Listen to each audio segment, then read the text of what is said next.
One of the pressing needs for the Chicago Bulls this offseason is getting rid of Zach LaVine. In this particular video, we are talking about a hypothetical trade that has the Orlando Magic helping to facilitate a deal which would move Zach LaVine out of Chicago. This is your host, Rico Greenhowe, and this is another episode of Bulls Digest. And before we jump into it, wanted to let you know that 78.7% of you guys that watch the videos are not subscribed to the channel. Make sure you hit that subscribe button so you can stay up to date with the latest news and happenings around your Chicago Bulls.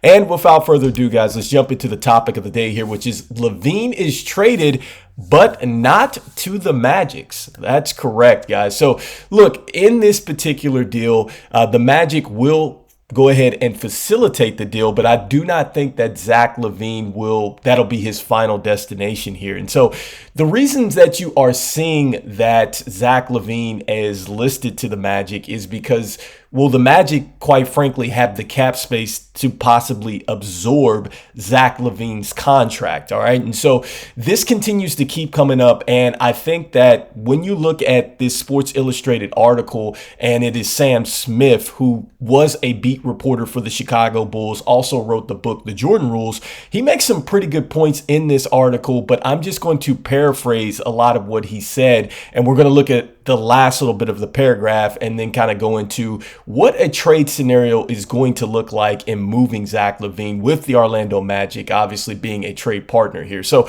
this is what Sam Smith had to say in this. And so initially you're seeing at the top here, he's saying that a point and facilitating guard would be necessary if the Magic do take him on. You know, he's thinking that this would be a scenario much like what you saw with the Phoenix Suns, where they didn't have a point guard, but they would need one like a Mike Conley type of player, which I absolutely agree with. But he's saying that the Magic essentially would go ahead and do this because they're the ones that could go on and take the contract. And he's saying the real reason that the Magic would want to do this is because, well, they get into a little bit of a panic mode because they've been eliminated in the first round. I think that is also true as well because, yeah, a lot of teams, you know, they're right back where they were in the offseason. You just played an extra week of the season and you got eliminated. But the Magic, I'm not sure that they would take these drastic measures, seeing how they've grown so much with their young core. But again, maybe getting Zach LaVine over here, as noted, with the shooting and athletic style could be a fit here that could elevate the team. I did think that the Orlando Magic needed another bucket getter down the stretch. And I think that perhaps could have helped them get past Cleveland, because it's not as if Cleveland were, you know, playing extreme good defense there. I think that game could have been had, especially if you get a stop here and a stop there against Donovan Mitchell, and they needed somebody to go right back at Donovan Mitchell to test him on the defensive end. So I think that, yes, if Zach LaVine were there, you know, certainly I think it would have helped their chances to advance. Now, defensively, that's going to be another story for Orlando, but I think that this makes sense. And again, this is Sam Smith who wrote this. He used to cover the Bulls and also wrote the Jordan Rules. So that goes into what the Magic might offer us, guys. And so I think that we're going to go after their size in this one. And so I'm starting with a guy named Wendell Carter Jr. I think that he makes the most sense to come over. I like Wendell Carter Jr. coming back to the Chicago Bulls. You guys know that I'm a big fan of going out here and getting our talent that really should have been with us in the first place. You know, much like Bobby Portis and Laura Marketing, I feel like these are guys that we've given up on too quickly. But the one thing that I do like about Wendell Carter Jr., even though he's coming off a down year, is that he has been traditionally a pretty good scorer in this league. And also, too, I like the amount of rebounds that he's been able to give over time. He's been right around that 8.5 average. I like that. I think that he can get more rebounds. He does play a little bit more outside to my liking, but he will go inside from time to time. And I do like that about Wendell Carter Jr. And I think that, you know, given the system that he's playing in, he seems like a player that could really adjust working with Kobe White and Nasumu. So I think that he would take a little bit more of an interior role here. But either way, we're getting a 6'10 player back. This is why I like this a bunch in this deal if we were to go and use Orlando as a piece to move off Zach LaVine.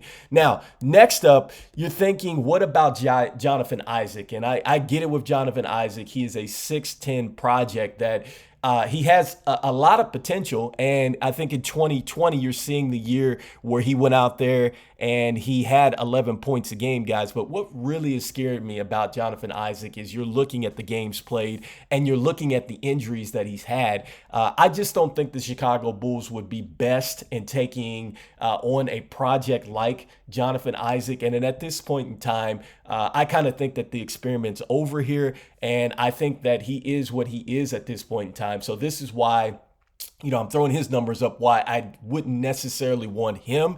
I would much rather have a guy like Mo Wagner in this deal, or Mo Wagner, excuse me. I think that makes a lot of sense because he's hit the double figures. He's a little bit more consistent as far as the rebounding is concerned, and he's also consistent with being on the court. However, I believe he's heading into free agency this year. That's why I didn't even really include him in the deal. But if we could possibly get him, I think that would make sense as well.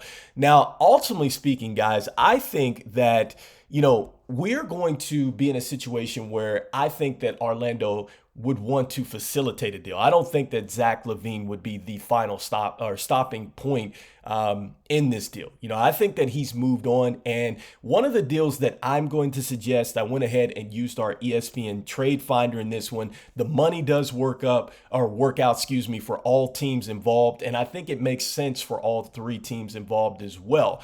So what that trade theoretically is going to look like here is that we would get Wendell Carter Jr., we would get Brandon Clark, and we get Anthony Black over here. And I'd say Orlando would get Marcus Smart, they get Zaire Williams, and Memphis gets Zach LaVine. All right, so starting with Memphis, I think that you add another scorer to go along with Ja Morant.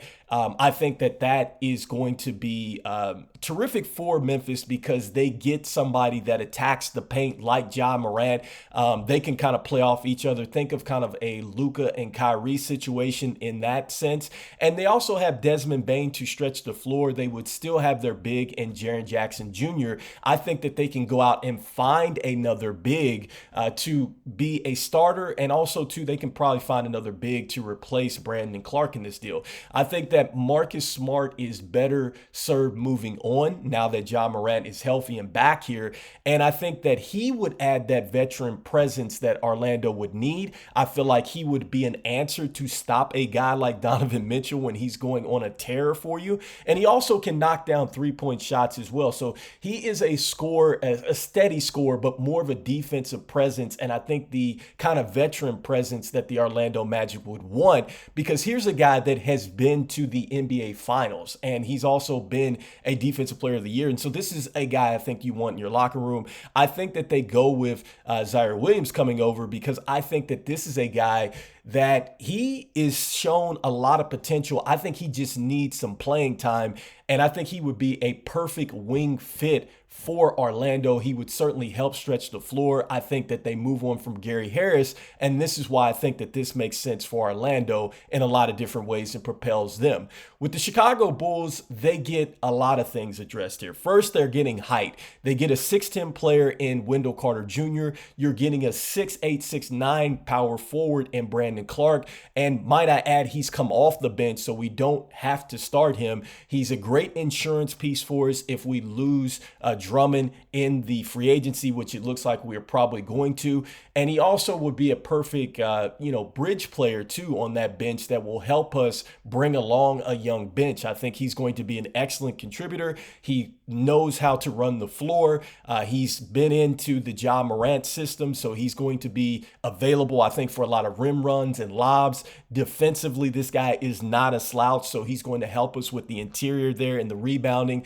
And then I think Anthony Black, it makes a lot of sense here. And this is going into a situation where we're going to essentially waive, I think, Lonzo Ball or get rid of him. I'm thinking more so, I've talked about it, where we're going to probably do a stretch waive with him. I think that makes a lot of sense versus medically retiring him. And I think that also, too, even if you keep Lonzo Ball on the roster, by going with Anthony Black, I think you are able to move on from him outright. All right. Let's say he plays well. You don't have to overpay for him. You could let him go in free agency and you get a 6'9" point guard that I think is going to be electric in the NBA. This is a guy that loves to play defense. He loves to get his teammates involved. He's theoretically, he's taller than Lonzo Ball too as well. His jump shot is not a slouch either. He's a pretty good shooter. I think he's going to get even better with that.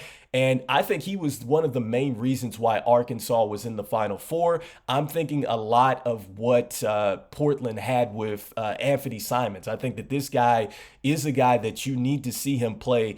And I think you'll really truthfully appreciate his game, guys. And I think he would be excellent for us, perhaps to come off the bench and maybe even be a starter for us, depending on what we're going to do with our situation. It might even turn into a good trade asset. I mean, this is how Sacramento got good. This is how the Pacers got good because, well, they had two good guards. They had De'Aaron Fox, and then they had Tyrese Halliburton, created the space for them to make a trade. Both teams got better. Obviously, Sabonis went over to Sacramento. The Pacers got their lead guard in Halliburton. They already had Miles Turner. So I'm just thinking that the Bulls could perhaps create a better situation for themselves. So anyway, guys, I think theoretically this trade works, I think, for all parties involved. But what do you guys think? I mean, is this a legit move to get Zach LaVine out of there? Do you guys feel like, getting a young piece like Anthony Black would best serve us and helping us move on from Lonzo? Do you agree with the hype that we're bringing back with Wendell Carter Jr. and also to Brandon Clark? Let me know, guys, what do you guys think in the comments? This is Rico Greenhowe. This is another episode of Bulls Digest. And as usual, as we're throwing out crazy trade scenarios, go Bulls. I'll see you guys on the next one. Peace, peace, peace.